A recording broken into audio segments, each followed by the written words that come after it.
अस्सलाम वालेकुम, welcome to my profit series. आज हम इब्राहीम अलैहिस्सलाम का वाकया सुनेंगे। इब्राहीम अलैहिस्सलाम अल्लाह के बहुत खास नबी थे जिन पर बहुत सारी आजमाइशें आईं। तो चलिए शुरू करते हैं with the real life story of profit Ibrahim अलैहिस्सलाम।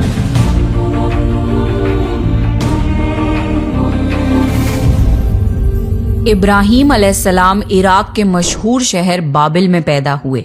इब्राहीम अलैहिस्सलाम के बाप बुतों को तराश कर बेचते थे और खुद भी बुतों की इबादत करते थे।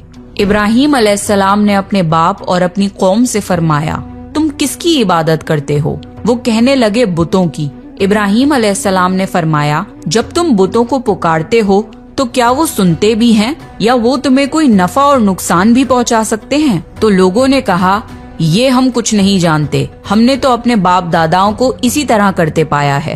अल्लाह ने इब्राहीम अलैहिस्सलाम को कम उम्र में ही हिदायत दे दी थी, इसलिए इब्राहीम अलैहिस्सलाम ने कभी एक लम्हे के लिए भी बुतों की इबादत नहीं की थी। इब्राहीम अलैहिस्सलाम ने अपने बाप को समझाने की बहुत कोशिश करी और फरमाया, अब्बा, मुझे ऐसा इल्म मिला है जो आपको नहीं मिला, इसलिए मेरे साथ हो जाइए, मैं आपको सीधा रास्ता दिखाऊंगा। अब्बा, शैतान की इबादत ना कीजिए, बेशक शैतान अल्लाह का नाफरमान है। अब्बा, मुझे डर लगता है कि आपको अल्लाह का अजाब ना आ पकड़े, कि आप शैतान के साथी ना हो जाएं। उनके बाप ने जवाब दिया, ए इब्राहीम, क्या तू मेरे माबूदों से फिरा हुआ है? अगर तू बाज ना आया तो मैं तुझे संसार कर दूंगा। तू मुझसे दूर चला जा और कभी नजर ना आए। इब्राहीम अलैहिस्सलाम ने अपने बाप से फरमाया, आप पर सलामती हो, मैं अपने रब से आपके लिए बख्शिश तलब करता रहूंगा। वालिद के सख्त जवाब के बाद इब्राहीम अलैहिस्सलाम ने उनसे अलैदगी इख्तियार कर ली। इब्राहीम अलैहिस्सलाम बुत परस्ती से सख्त चिढ़ते थे। ईद के दिन उनकी कौम के लोग खाना पकाकर माबूदों के सामने रखते थे, फिर शहर के बाहर एक मैदान में जमा होते, वहाँ खेलते कूदते और खुशियाँ मनाते। शाम को घरों की तरफ आते, सुबह बुतों के पास जो खाना रख गए थे उसको उठाते और तबर्रुक समझकर खा जाते। इस दफा जब ईद का दिन आया तो सब तैयार हो गए, पर इब्राहीम अलैहिस्सलाम तैयार नहीं हुए। वो लोग जाने से पहले इब्राहीम अलैहिस्सलाम के पास आए और पूछा, क्या आप हमारे साथ नहीं जाएंगे? इब्राहीम अलैहिस्सलाम ने आसमान की तरफ निगाह की और फरमाया, मैं बीमार हूँ। वो लोग इब्राहीम अलैहिस्सलाम को छोड़कर चले गए। फिर इब्राहीम अलैहिस्सलाम उन बुतों के पास गए, देखा कि उनके सामने खाना पड़ा है और उन बुतों ने उस खाने को छुआ तक न था। इब्राहीम अलैहिस्सलाम ने उन्हें मुखातिब करके कहा, ये इतना खाना तुम्हारे सामने पड़ा है, तुम इसको खाते क्यों नहीं? तुम्हें क्या हो गया है कि बात तक नहीं करते? फिर पूरी ताकत से कुल्हाड़ा मारकर उनके टुकड़े टुकड़े कर दिए, लेकिन बड़े बुत को छोड़ दिया। तमाम छोटे बुतों को तोड़कर कुल्हाड़ा उस बड़े बुत के कंधे पर रख दिया। लोग जब वापस लौटे तो हैरान रह गए कि ये कैसे हो गया। कौम के लोगों ने मशवरा किया कि सबको जमा करो और इब्राहीम को बुलाओ और उसे सजा दो। सब जमा हो गए और इब्राहीम अलैहिस्सलाम से बोला गया, ए इब्राहीम, हमारे बुतों के साथ ये हरकत तुमने की है? इब्राहीम अलैहिस्सलाम ने जवाब दिया, ये काम तो इस बड़े बुत का है, मुझसे क्यों पूछते हो?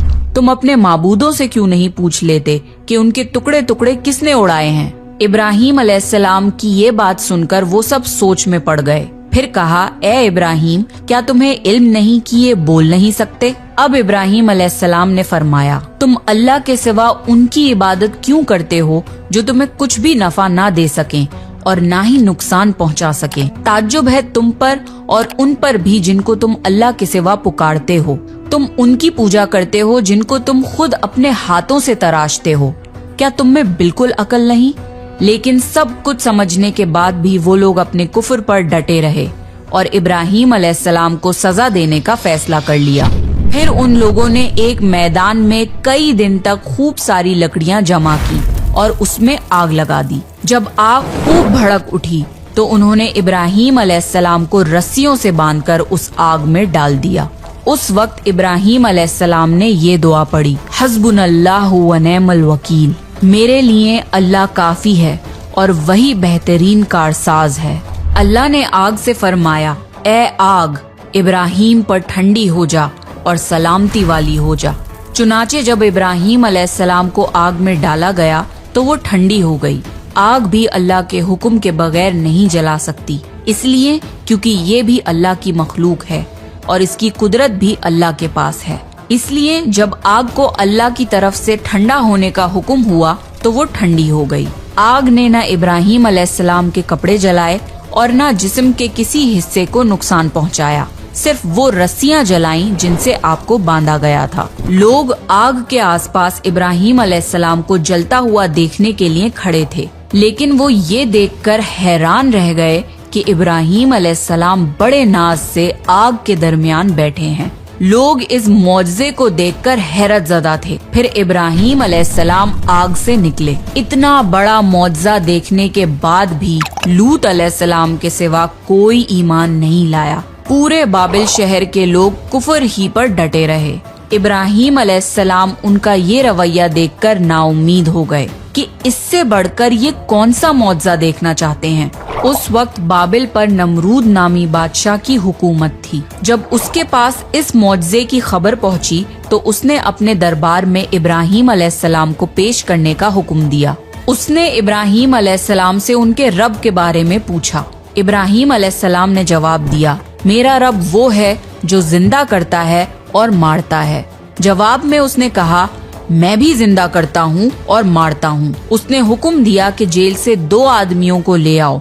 फिर उसने एक को कत्ल करने का हुक्म दिया और दूसरे को माफ कर दिया और कहने लगा कि देख लो, मेरे हुक्म से लोग मरते हैं और मेरे हुक्म से उन्हें जिंदगी मिलती है। इस पर इब्राहीम अलैहिस्सलाम ने कहा, बेशक अल्लाह सूरज को मशरिक से लाता है, तू उसको मगरिब से ले आ। इस पर नमरूद के पास कोई जवाब न था। फिर उसने इब्राहीम अलैहिस्सलाम को शहर से निकल जाने का हुक्म दिया। इब्राहीम अलैहिस्सलाम इराक को छोड़कर शाम की तरफ चल दिए। यहाँ पर उन्होंने अपने चचा की बेटी सारा अलैहिस्सलाम से शादी की और यहीं रहने लगे। इस शहर के लोग बुतों की पूजा नहीं करते थे, बल्कि सितारों को पूजते थे। ये लोग रात को इबादत करते थे क्योंकि सितारे रात को दिखते हैं। एक रात इब्राहीम अलैहिस्सलाम इन लोगों के साथ निकले और एक चमकते हुए तारे को देखकर मजाक में बोले कि ये मेरा रब है। फिर जब वो तारा छुप गया तो बोले कि ये मेरा रब कैसे हो सकता है जो छुप जाए। अगली रात उन्होंने चांद को देखकर बोला, ये मेरा रब है। फिर जब दिन हुआ और चांद छुप गया तो बोले, ये रब कैसे हो सकता है। अगर दिन के वक्त किसी को अपने रब की हाजत होगी तो वो क्या करेगा। इन बातों से इब्राहीम अलैहिस्सलाम उन लोगों को गौर व फिक्र की दावत दे रहे थे ताकि वो लोग गौर करें। फिर जब दिन हुआ और सूरज निकला तो कहने लगे, ये मेरा रब है, ये तो सबसे बड़ा है। लेकिन जब वो भी गुरूब हो गया तो कहने लगे, ये भी रब कहलाने के लायक नहीं, ये सब तो मखलूक हैं और इनका खालिक कोई और है। मैं तो उसकी इबादत करता हूँ जिसने आसमान और जमीन को पैदा किया। उन लोगों ने फिर भी कुफर ही किया और कोई भी ईमान नहीं लाया। चुनाचे इब्राहीम अलैहिस्सलाम ने फिर हिजरत करने का फैसला किया और मिस्र जा पहुँचे। मिस्र के बादशाह को खबर मिली कि एक शख्स हिजरत करके आया है और उसके साथ एक औरत है जो बहुत हसीन और जमील है। उस बादशाह ने अपने लोगों को भेजा कि उस औरत को मेरे पास ले आओ और पता करना कि उसके साथ जो आदमी है वो कौन है। अगर वो उसका शौहर हो तो उसे कत्ल कर देना। उधर बादशाह ने अपने लोगों को भेजा, इधर अल्लाह ने इब्राहीम अलैहिस्सलाम को वही भेज दी। इब्राहीम अलैहिस्सलाम ने सारा अलैहिस्सलाम से कहा, अगर वो तुमसे मेरे बारे में पूछें तो कह देना तुम मेरी बहन हो। फिर उन्होंने समझाया कि इस रूहे जमीन पे मेरे और तुम्हारे सिवा कोई ईमान वाला नहीं, इस लिहाज से तुम मेरी दीनी बहन हो। उस जालिम बादशाह ने सारा अलैहिस्सलाम को अपने महल में बुला लिया।